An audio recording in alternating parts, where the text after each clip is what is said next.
إلا الله لا إله إلا الله لا إله إلا الله محمد رسول الله محمد رسول الله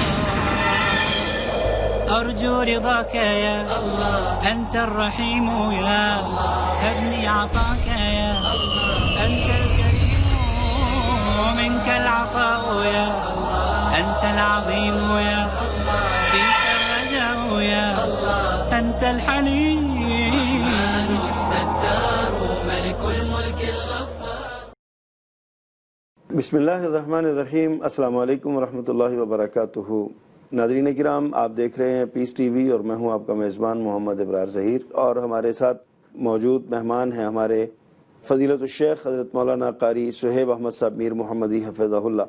ناظرین کرام، اس پروگرام کی اس سیریز میں، اس پروگرام میں ہم نے اخلاص کا تعارف، اخلاص کی پہچان، اخلاص کی اہمیت، احادیث کی روشنی میں، قرآنی آیات کی روشنی میں، اسی طرح اخلاص کی علامتیں کیا ہیں، ہم نے اس پر گفتگو سنی ہے اپنے معزز مہمان کی، اور اخلاص کی جو اثرات اور ثمرات کیا ہوتے ہیں، اس حوالے سے بات جاری ہے.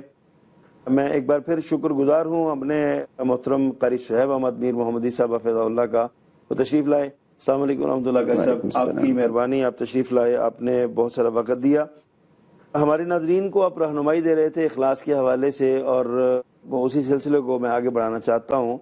تو اخلاص کے اثرات کیا ہیں، آپ ہمیں اس بارے میں بتائیں کہ ایک بندہ جب اخلاص کو اپنا لیتا ہے اپنے اعمال میں، اپنے الفاظ میں، اور اپنے ساری زندگی کے سارے معاملات میں، تو اس پر کیا اثرات اس کے مرتب ہوتے ہیں؟ بسم اللہ الرحمن الرحیم.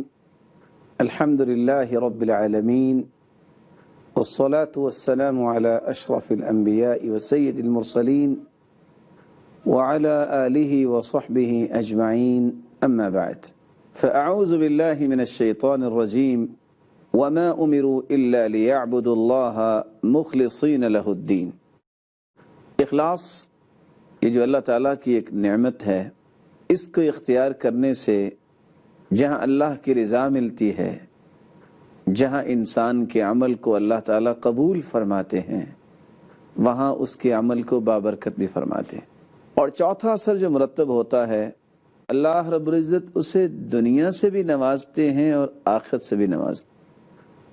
ارشاد ربانی ہے، من كان يريد حرث الآخرة نزد له في حرثه ومن كان يريد حرث الدنيا نؤته منها وما له في الآخرة من نصيب. من كان يريد حرث الآخرة نزد له في حرثه. جو آخرت کے لیے کام کرتا ہے، اللہ دنیا سے بھی نوازتے ہیں اور آخرت کے لیے بھی اس کے لیے ذخیرہ کر لیتے ہیں. ومن كان يريد حرث الدنيا نؤته منها. جو دنیا کے لیے ہی کد و کاوش کرتا ہے، اس کو دنیا تو دے دیتے ہیں. وما له في الآخرة من نصيب. لیکن قیامت کے دن اسے کچھ بھی نصیب نہیں ہوگا. اخلاص کے ثمرات میں سے اور اس کے اثرات میں سے، جس طرح آپ نے سنا کہ عمل کی قبولیت ہے، اللہ کی رضا ہے، اور عمل بابرکت ہوتا ہے، تو اس عمل کے ذریعے اللہ رب العزت دنیا اور آخرت سے اسے نوازتے ہیں. اللہ رب العزت انسان کی اخلاص کی وجہ سے ہر عمل کو، ہر عادت کو، ہر ضرورت کو عبادت بنا دیتے. سبحان اللہ. صحیح. ما اطعمت زوجتك فهو لك صدقه وما اطعمت ولدك فهو لك صدقه وما اطعمت خادمك فهو لك صدقه وما اطعمت نفسك فهو لك صدقه. تم بیوی پہ خرچ کرو، بچوں پہ، تم خادم پہ، اپنے اوپر خرچ کرو. وهو يحتسبها. اور اگر نیت یہ ہو کہ اللہ راضی ہو جائے تو ان ساری مدات میں خرچ کیا گیا مال جو ضرورت ہے عبادت بن جائے گا. اور میں تو یہ کہا کرتا ہوں، صحیح مسلم کی روایت کسی کو یاد ہو جائے تو طلاق کی شرح 50% کم ہو سکتی ہے. سبحان اللہ. ایک حدیث یاد ہونے سے. ایک حدیث. اور وہ حدیث کیا ہے؟ 4 دیناروں کا تذکرہ ہے. دینار انفقته فی سبیل اللہ، و دینار انفقته فی رقبہ، وَدِينَارٌ تَصَدَّقْتَ بِهِ عَلَى مِسْكِينٍ وَدِينَارٌ أَنفَقْتَهُ عَلَى أَهْلِكَ۔ اللہ اکبر۔ ایک اللہ کی راہ میں تم دینار دیتے ہو، ایک مسکین کے اوپر خرچ کرتے ہو، ایک گردن کو آزاد کرنے کے لیے دیتے ہو، اور ایک اپنی بیوی کی جائز ضرورت کو پورا کرنے کے لیے۔ اعظم اجرا الذي انفقته على اهلك، سب سے زیادہ اجر کا باعث وہ دینار ہوگا جو تم نے اپنے اہل و عیال پہ خرچ کیا۔ مومن کا یہی امتیاز ہے، جب اس کی نیت خالص ہو جائے تو اس کی عادت عبادت کا روپ دھار لیتی ہے، اس کی ضرورت عبادت بن جاتی۔ نیند ضرورت ہے، ارجو من نومتی ما ارجو من قومتی، سونا بھی عبادت بن گیا۔ اس لیے رسول اللہ صلی اللہ علیہ وسلم نے چھٹا ثمرہ جو بیان کیا ہے، امت کی مدد، امت کی نصرت، امت پہ رحمت کا نزول ہوگا، اس کی وجہ بھی ہوگی تو اخلاص ہوگا۔ انما ينصر الله هذه الامه بضعيفها بدعوتهم وصلاتهم واخلاصهم، اس امت کی مدد ہوگی تو کمزور لوگوں کی وجہ سے۔ کون سے کمزور لوگ؟ جن کو لوگ کمزور سمجھتے ہیں، تہجد پڑھنے والے، نمازوں کی پابندی کرنے والے۔ اور مدد کیسے نازل ہوگی؟ بدعوتہم، جب وہ مسلمانوں کے اندر خیر خواہی اور ہمدردی کو بکھیرنے کے لیے دعوت کا کام کریں گے۔ وصلاتہم و اخلاصہم، نماز با جماعت پابندی سے پڑھیں گے اور ان کی نیت خالص ہو جائے گی تو تب اللہ کی مدد کا نزول ہو۔ ساتواں ثمرہ اس کا یہ ہے، رسول اللہ صلی اللہ علیہ وسلم کا فرمان ہے، اخلص دینک یکفیک القلیل من العمل، نیت کو خالص کر لو، تھوڑا عمل بھی بخشش کے لیے کافی ہو جائے۔ بلکہ یہ کہنا چاہیے، تھوڑا عمل بھی ہو، تھوڑا علم بھی ہو، تھوڑا مال بھی ہو، اگر نیت خالص ہے تو تھوڑا نہیں ہے، بہت زیادہ بن جائے۔ آٹھواں ثمرہ یہ ہے کہ انسان نیت اگر خالص کر لے، خواہ وہ گھر میں اور اپنی چارپائی پہ فوت ہو، اللہ شہادت کا اجر پھر بھی اسے دے دیتے ہیں۔ رسول اللہ صلی اللہ علیہ وسلم کا فرمان ہے، وَمَن سَأَلَ اللَّهَ الشَّهَادَةَ، جو شہادت اللہ تعالیٰ سے مانگتا ہے مخلصاً، اخلاص کے ساتھ، اعطاہ اللہ اجر شہید وَإِن مَاتَ عَلَى فِرَاشِهِ، خواہ اس کی موت اس کی چارپائی پہ آئے، اللہ تعالیٰ اسے شہادت کا اجر نصیب فرماتے ہیں۔ بالکل صحیح۔ اور دوسری روایت کے الفاظ ہیں، من طلب الشهادة صادقا اعطیها ولو لم تصبه، جو شہادت کی سچی خواہش کرتا ہے اخلاص کے ساتھ، اللہ تعالیٰ اسے یہ درجہ ضرور عطا کرتے ہیں، خواہ وہ میدان کارزار میں شہید نہ بھی ہو، سبحان جہاں بھی اسے موت آئے گی اللہ تعالیٰ اسے اخلاص ہی بنیاد ہے، اگر اخلاص ہی اخلاص بنیاد۔ ہو تو سارے معاملات جو ہے نا وہ ہوتے ہیں۔ اور نواں فائدہ یہ ہے، رسول اللہ صلی اللہ علیہ وسلم نے فرمایا، قیامت کے دن جب کوئی سایہ نہیں ہوگا، اس دن اللہ کے عرش کے سائے میں بیٹھنے والے، اللہ کے عرش کے سائے میں جمع ہونے والے کون سے لوگ ہیں؟ ان 7 لوگوں میں سے ایک وہ بھی ہے جس کی نیت خالص ہوگی۔ رجل تصدق بصدقہ اخفاها حتى لا تعلم الشمال ما تنفق يمين، اس طرح چھپا کے صدقہ کرتا ہے کہ کہیں ضائع نہ ہو جائے، ریاکاری نہ آ جائے، کہ جو دائیں نے خرچ کیا ہے بائیں کو پتہ ہی نہیں پتہ ہی نہیں چلتا۔ اس طرح خفیہ صدقہ۔ اور 10واں ثمرہ اور 10واں فائدہ یہ ہے، جب انسان اخلاص کو اختیار کر لیتا ہے، قیامت کے دن سرتاج رسل کی شفاعت نصیب ہو۔ رسول اللہ صلی اللہ علیہ وسلم سے جب سوال کیا گیا، من اسعد الناس بشفاعتک یا رسول اللہ صلی اللہ علیہ وسلم، سرتاج رسول یہ بتائیے کہ قیامت کے دن سب سے زیادہ سعادت مند آپ کی شفاعت کے ساتھ کون ہوگا؟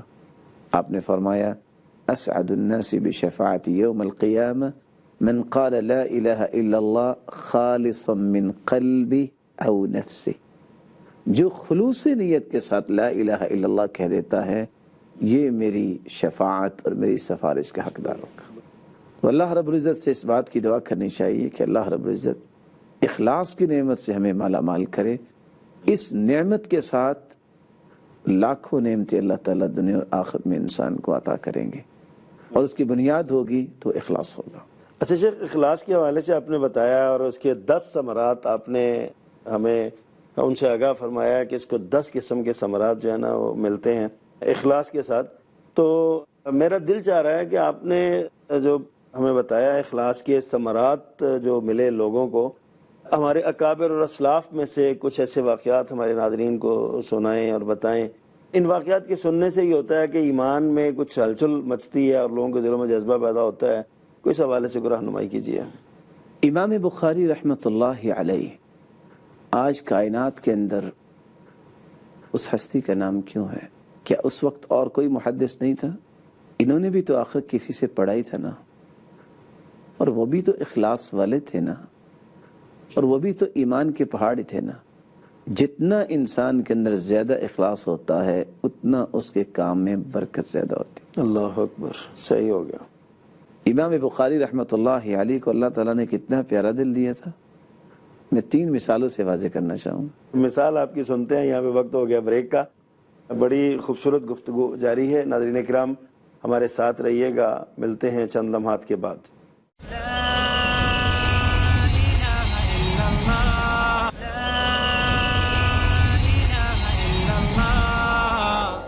ویلکم بیک ناظرین، وقفے سے پہلے گفتگو ہو رہی تھی اخلاص کے ثمرات اور اس کے فوائد کیا ہیں، اور اس حوالے سے بات پہنچی تھی ہمارے اکابر اور اسلاف جو ہماری تاریخ اسلام کے سنہرا دور ہے، اس دور کے سنہرے لوگوں کا سنہری کردار، اس حوالے سے ہمارے محترم قاری شعیب احمد صاحب میر محمدی حفظہ اللہ ہمیں اپنے مطالعہ سے ہمارے ساتھ شیئر کر رہے تھے اور اسے آگاہ کر رہے تھے کہ کس طرح ہمارے اسلاف نے اخلاص کی بنیاد پر کوشش کی اور اللہ تبارک و تعالیٰ نے ان کو کیا کیا مقام اور مرتبہ عطا فرمایا۔ جی قاری صاحب، آپ جو بات کر رہے تھے میرا خیال ہے اس کو کنٹینیو کرنا چاہیے۔ امام بخاری رحمۃ اللہ علیہ کو اللہ تعالیٰ نے اتنا مقام دیا ہے، اس کی کچھ وجوہات بیان کرتے ہیں۔ ان کے متعلق بکر بن منیر رحمہ اللہ کہ مجھے امام بخاری نے یہ بیان کیا تھا، انی لارجو اللہ ان القى اللہ ولا يحاسبنی انی اغتبت احدا، مجھے امید ہے جب میں اپنے رب سے ملوں گا تو میرے نام اعمال میں کسی کی غیبت نہیں لکھی ہوگی۔ اللہ سے تعلق اخلاص کی وجہ سے بنتا ہے۔ آپ سوچ سکتے ہیں 7297 حدیثوں کا یہ مجموعہ صحیح بخاری کا ہے، اور امام بخاری کے بارے میں ابو علی غسانی بیان کرتے ہیں کہ امام بخاری رحمۃ اللہ علیہ نے 5 لاکھ حدیثوں کا یہ خلاصہ لکھا ہے۔ عمر بن محمد البجیری بیان کرتے ہیں کہ امام بخاری رحمۃ اللہ علیہ نے جب یہ صحیح بخاری کو لکھا ہے تو کیفیت کیا تھی، وہ خود بیان کرتے ہیں کہ میں نے صحیح بخاری میں حدیث کب رکھی ہے، الا بعد ما اغتسلت وصلیت فی رکعتین واستخرت اللہ تعالی ثم تیقنت صحتہ، میں ہر حدیث کے لیے غسل کرتا اور 2 رکعتیں پڑھتا، استخارہ کرتا، اور اللہ مجھے یقین دلا دیتے کہ حدیث صحیح ہے۔ کتنے استخارے کیے؟ 7297۔ اور آج کسی 100 آدمی کو بٹھا کے پوچھئے کتنوں کو دعائے استخارہ یاد ہے۔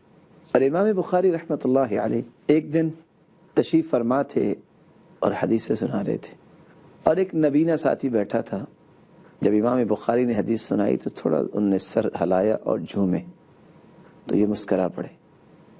پھر سوچتے ہیں گویا کہ میں نے اس کے اس عمل پہ ہنسا ہوں، یہ تو اس کے ساتھ تضحیق ہو گئی۔ اللہ اکبر۔ اس کا نام تھا ابو معشر۔ جلدی سے کہتے ہیں یا ابا معشر اجعلنی فی حل، مجھے معاف کر دو۔ کہا کس چیز کی معافی؟ کہا میں آپ کو دیکھ کے مسکرا دیا تھا۔ ابو معشر رونے لگ گئے، کہا انت فی حل، تجھے معاف نہیں کرنا تو کس کو کرنا ہے؟ اتنے پیارے انسان ہو تم، اور تم مجھ سے کہہ رہے ہو کہ مجھے معاف کر دو۔ اللہ تعالیٰ دنیا میں کسی کو اگر کمال دیتے ہیں تو اس کی کچھ وجوہات ہوتی ہیں۔ کس انداز سے 13 دن تک پتے کھائے اس انسان نے۔ آدم بن ابی ایاس کے پاس جب پڑھنے گئے ہیں تو 13 دن تک پتے کھائے۔ اور ان طلباء کو اگر پتہ چل جائے، امام شافعی کہا کرتے تھے احتجنا الی البصل فلم نجدها، ہمیں کچا پیاز کھانے کو نہیں ملتا تھا۔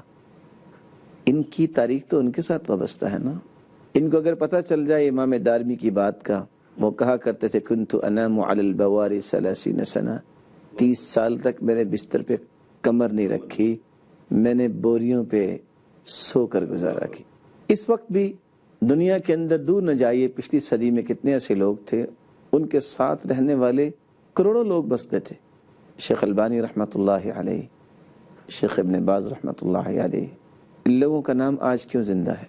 کس طرح امام بخاری اور امام مسلم کے ساتھ نام آتا ہے تو شیخ البانی کا، اور مجھے ان کی بات یاد آتی ہے جب وہ کہا کرتے تھے طریق اللہ طویل، اللہ کا راستہ بہت لمبا ہے، لمبا، صحیح، بالکل صحیح، طریق اللہ طویل، اللہ کا راستہ بہت لمبا ہے، ولیس الغایہ ان نقطع هذا الطریق، ہمارا ہدف یہ نہیں کہ سارا سفر ہم نے طے کرنا ہے، ولکن الغایہ ان نموت علی هذا الطریق، ہمارا ہدف یہ ہے کہ جب ہمیں موت آئے تو اللہ کی موت رضا آ پہ جائے، آئے۔ بالکل صحیح، بالکل صحیح۔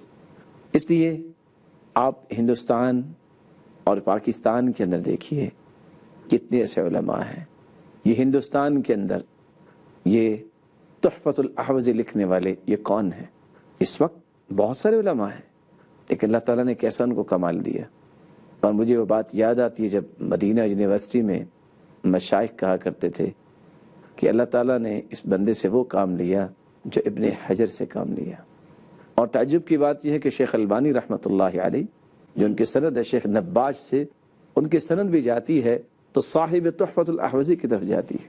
اخلاص کی وجہ سے اللہ تعالیٰ کسی کو مقام دیتے ہیں، اور رسول اللہ صلی اللہ علیہ وسلم نے اس لیے فرمایا تھا کہ عنایت خداوندی اگر کسی کو چاہیے اخلاص تو اختیار کرے، تجاوز اللہ عنہ وارضى صاحب الدین بما شاء، قیامت کے دن جس نے دنیا میں قرض لیا تو اللہ کی عنایت دیکھیے، قرض ادا نہیں کر سکا، اس کی نیت خالص تھی، اللہ بھی تجاوز فرمائیں گے اور قرض لینے والے کو اللہ اپنے پاس سے عنایت دے کے راضی فرما دیں گے۔ رسول اللہ صلی اللہ علیہ وسلم نے اس لیے فرمایا یبعث الناس علی نیاتہم، قیامت کے دن بھی نیتوں کے مطابق ہی لوگوں کو اٹھایا جائے گا، ٹھیک، بالکل ٹھیک، جیسی نیت ہوگی ویسے ہی اس نے اجر اور ثواب اللہ تعالیٰ سے حاصل کرنا ہے۔ اور حیرانگی کی بات ہے قرآن مجید میں یہ جو 6 آیتیں ہیں، اگر یہ انسان تسلی سے پڑھ لے تو اخلاص کی حقیقت کو بھی سمجھ لیتا ہے اور ان لوگوں کی زندگیوں پہ بھی غور کر سکتا ہے۔ ان لوگوں کی زندگیوں کا محور یہی 6 آیتیں تھیں، اور وہ آیتیں کون سی ہیں؟ قُلِ اللَّهَ أَعْبُدُ مُخْلِصًا لَهُ دِينِي، کہہ دیجئے میں اپنے رب کی عبادت کرتا ہوں، مخلص اللہ دینی، اپنے پورے دین کو نیت کو خالص کر۔ وَمَا أُمِرُوا إِلَّا لِيَعْبُدُوا اللَّهَ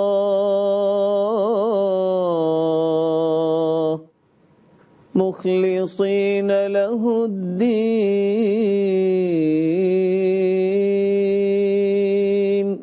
ان کو حکم ہی دیا گیا کہ اگر تم نے عبادت کرنی ہے تو اخلاص کے ساتھ کریں۔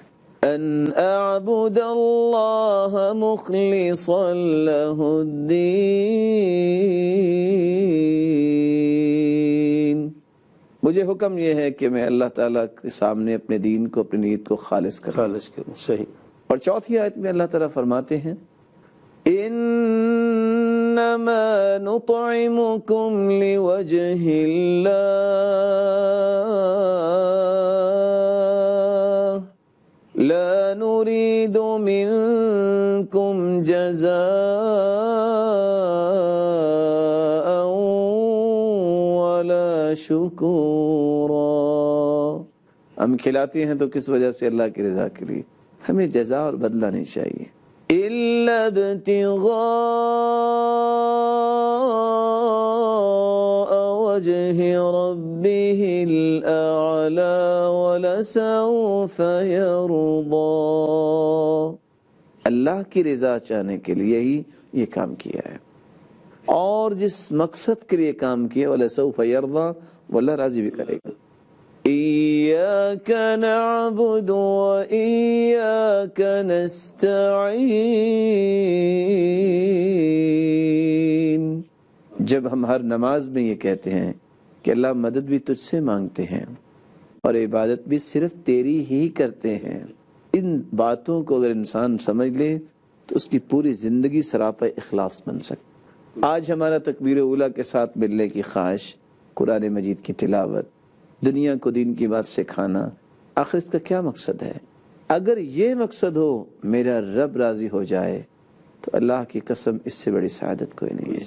اور اگر اللہ نہ کرے کسی نیت میں خلل آ جائے تو اس سے بڑا خسارہ کوئی نہیں ہے. اسی فضیل ابن عیاض کہا کرتے تھے رب عمل قلیل تکبرہ النیہ. اللہ اکبر. کتنے چھوٹے چھوٹے اعمال ہوتے ہیں لیکن نیت اچھی ہونے کی وجہ سے بہت بڑے ہو جاتے. ورب عمل کبیر تقللہ النیہ. نہ بڑا عمل ہوتا ہے نیت کی وجہ سے چھوٹا ہو جاتا ہے. ورب عمل قلیل تعظمہ النیہ. چھوٹا عمل لیکن نیت کی وجہ سے بہت بڑا عظیم ہو جاتا ہے. بالکل صحیح. اللہ رب العزت ہم سب کو اخلاص کی دولت سے نوازے. عمر رضی اللہ تعالیٰ عنہ اسی دعا کیا کرتے تھے اللہم اجعل عملی کلہ خالصا اللہم اجعل عملی کلہ خالصا ولا تجعل فیہ لأحد نصیبا. اللہ میرے ہر کام کو خالص بنا اپنی رضا کے لیے اور کسی کا حصہ نہ رکھنا. میں صرف تیرے لیے عمل کرنا چاہتا ہوں, تو ہی اس کا مجھے بدلہ عطا فرما. بہت شکریہ قاری صاحب, آپ تشریف لائے. ناظرین کرام, آپ نے بڑی ہی فکر انگیز گفتگو سماعت فرمائی ہے. حضرت قاری شعیب احمد صاحب میر محمدی جو ہماری آج کی اس بزم کے مہمان خاص تھے, انہوں نے ہمیں اخلاص کے اثرات اور ثمرات بتلائے ہیں کہ بندہ مخلص ہو جائے تو کیا کچھ ملتا ہے اس کو. امام بخاری رحمۃ اللہ علیہ جیسے اساتین علم کا تذکرہ کیا اور دیگر جو ہمارے اکابر اور ہمارے اسلاف گزر چکے ہیں ان کی سنہری زندگیوں کے سنہرے واقعات ہمارے سامنے رکھے ہیں, اور وہ 10 جو ثمرات ہیں ان کا ذکر فرمایا کہ 10 انعام ملتے ہیں بطور ثمر کے بندہ اخلاص کو اپنا لے. تو آئیے ناظرین اس بات کا عزم کریں کہ ہم معاملات میں اور اپنے اقوال میں اور اپنے افعال میں اور زندگی کے ہر موڑ پہ ہم اخلاص کو اپنائیں گے, اخلاص کے ساتھ ہر کام کریں گے, کیونکہ اخلاص ہی کے ساتھ نجات ہے. اخلاص کے بغیر کوئی صورت ایسی ممکن نہیں ہے کہ ہماری نجات ہو سکے یا ہمارے اعمال قبول ہو سکے. لیکن اس کے ساتھ ساتھ جیسے ہم نے پہلے بھی کسی پروگرام میں یہ بات کی ہے کہ صحابہ کرام رضوان اللہ علیہ مجمعین اکثر وہ چیزیں پوچھا کرتے تھے جن سے منع کیا گیا ہے تاکہ وہ ان سے رک سکیں. اخلاص کا بالکل ایک متضاد ایک چیز ہے جس کو ہم ریاکاری کے لفظ سے اور ریاکاری کے نام سے ہم یاد کرتے ہیں. میری خواہش ہے کہ ہم اس حوالے سے بھی کچھ رہنمائی اپنے معزز مہمان سے لیں. تو اگلے پروگرام میں انشاءاللہ العزیز ہم ریاکاری کے نقصانات کیا ہیں, ریاکاری کا تعارف کیا ہے اور ریاکاری کس چیز کا نام ہے, اس پہ انشاءاللہ العزیز بات کریں گے. ناظرین کرام, پیس ٹی وی دیکھتے رہیے, اپنے اعمال و اخلاق کی اصلاح کرتے رہیے. مجھے اگلے پروگرام تک کے لیے اجازت دیجیے. اللہ حافظ. لا إله إلا الله لا إله إلا الله لا إله إلا الله محمد رسول الله محمد رسول الله أرجو رضاك يا الله أنت الرحيم يا الله هبني عطاك يا الله أنت الكريم ومنك العطاء يا الله أنت العظيم يا الله فيك الرجاء يا الله أنت الحليم الستار ملك الملك